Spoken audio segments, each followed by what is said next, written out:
Sa isang kulungan bakal ay may taong malungkot umiiyak.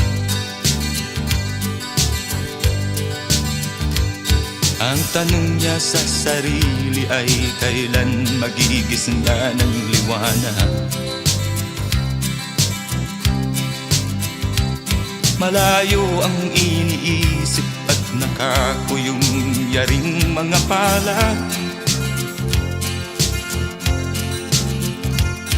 Bakit daw siya nagdurusa sa kasalanang di niya ginawa?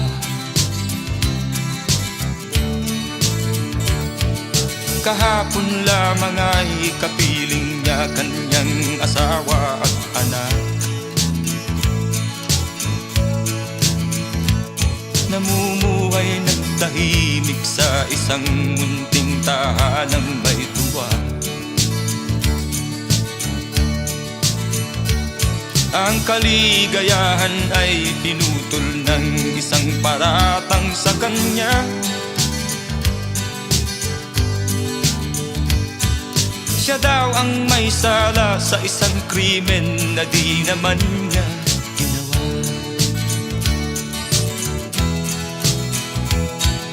Wala na bang katarungan ng isang nilalang na katulad niya? Ilan pang tulad niya ang magdurusa ng walang kasalanan? Di ba't ang batas natin pantay-pantay, walang mahirap mayaman? Bakit marami ang nagdurusang mga walang kasalanan? Mga ilang araw na lamang haharapin na niya ang bitayan. Paano niya isisigaw na siya'y sadyang walang kasalanan? Tanging ang Diyos lamang ang siyang saksi at siyang nakakaalam. Diyos na rin ang siyang bahalang maningil kung sinong may kasalanan. Dumating na ang araw, haharapin na niya kanyang kamatayan. Sa isang upo ang bakal na kay dami ng buhay na inutang.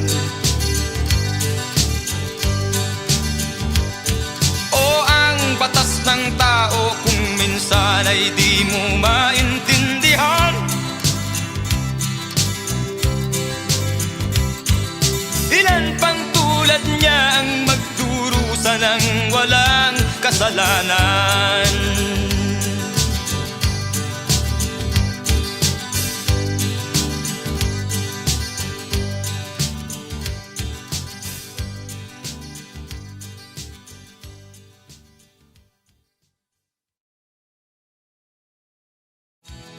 Wala na bang katarungan ng isang nilalang na katulad niya?